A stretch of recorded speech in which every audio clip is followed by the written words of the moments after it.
So gang, it's your boy JV24. I'm JV, and this is gonna be a pretty interesting video. We're gonna be talking about the opening night of the NBA. So let's head this.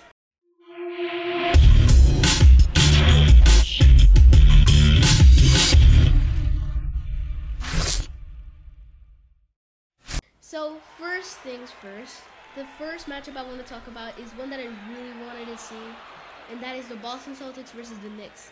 I thought this game was going to be competitive. This was not competitive at all. Boston won like for 30 points maybe. That's pretty impressive. And first, I want to talk about the Knicks side. I want to leave Boston for the next side, but first we got to talk about the Knicks.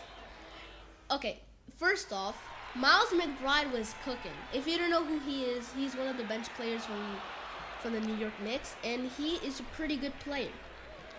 But I didn't expect him to do this much, because he was just sinking threes all over the place on Boston, and this was a pretty legendary game for him. And also the introduction of Mikal Bridges and Karl Anthony Towns in the game is insane. Kat was doing his hookies, and Mikal Bridges did a big-time corner three, but that basically didn't affect anything. But really, I just think that this game was not competitive enough. But I just think that Boston just needs to be a little bit higher. But the Knicks also need to get higher because, I mean, they have insane players like Jalen Brunson, Josh Hart, Karl Anthony Towns, Mikal Bridges, OG Anunoby. Like, what? A whole starting five stacked. I mean, you have, like, how much? Like, 1, 2... Like 3 All-Stars in a starting 5. Wow! Oh my God! Wow! But then I also enjoyed that, I mean, Jalen Brunson was also doing his threes, and Josh Hart was also doing his stuff. But now let's just talk about Boston now. Oh, wait. Esto va a ser interesante. Because, I mean, just look. Boston was just gentlemen sweeping New York. Like, gentlemen sweeping. And also, by the way, I just want to say congratulations to Jaylen Brown because it was ring night. And, I mean, I just expect that Jaylen Brown was going to do a little bit better this game, but he was still pretty good. He did the tied record, but I'll tell you that record later. But then, I mean, Jason Tatum was also doing his stuff. I mean, he did a pretty good ISO. And he just did a welcome to the NBA to a rookie. I mean, he just literally ISO'd him so bad. He crossed him over. But I just think that the Boston Celtics are doing a great job, especially on defense. I mean, you don't hold Mikal Bridges, Karl Anthony Towns, Jalen Brunson, Josh Hart, and OG Anunoby in a game that they were playoff legends. Especially Karl Anthony Towns. Mikal Bridges didn't make it to the playoffs. But, wow. This was also a gentleman's sweep. But now, time for the record part. So, Jaylen Brown was just hooping around, and he shot a 3. Boston was just sinking a bunch of threes, right? And they tied the record for the most threes in an NBA game. And it's 29 by the Milwaukee Bucks in 2020. And, I mean, after the play that Jaylen Brown tied the record, they called a timeout. They sent the bench players to the court. But when I say bench players, like, there was even a player that I haven't even seen on the court because he was on the bench the whole last season.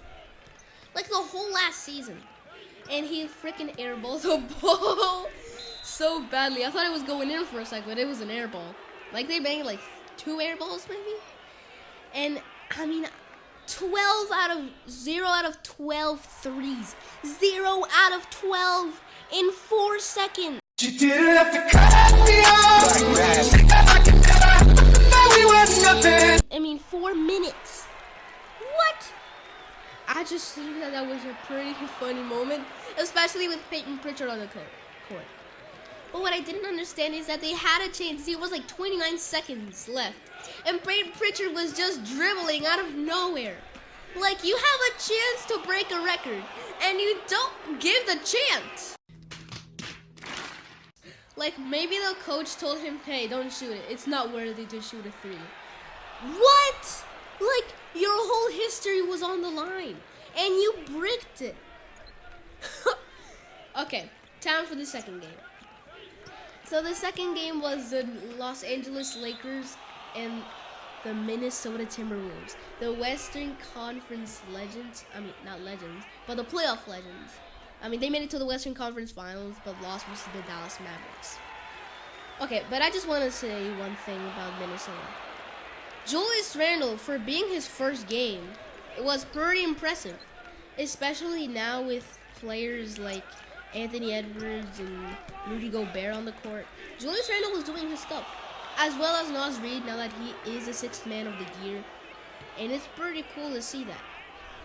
And as well as DiVincenzo was also doing his stuff. And now I just want to say that Rudy Gobert was not doing his thing. I mean, I have seen him doing better defense. I mean, he called a goalting. Like, what? A goalting. But as well as Anthony Edwards, he was doing some pretty cool plays, but not as well plays as other players. But I just want to keep it here for Minnesota because the more interesting one is the Lakers. The Lakers were cooking on this game. And I just want to talk about a play that was just insane. And that is a freaking tomahawk slam baseline by LeBron James. That was a legendary slam dunk. But then, I just want to say this. This is the first time that we see a son and father duo in the NBA. I mean, not even Michael Jordan did that. That was pretty cool to see because, I mean, look, LeBron has been since 2003 on the NBA, and it's 2024. Like, what? But then I just also want to say one thing.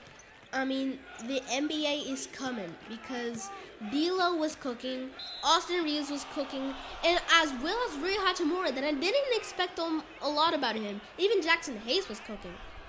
So it was pretty impressive to see these two teams face off and say hello to the NBA. That's the end of this video. Don't like it to leave a like, subscribe, share, comment, and peace out.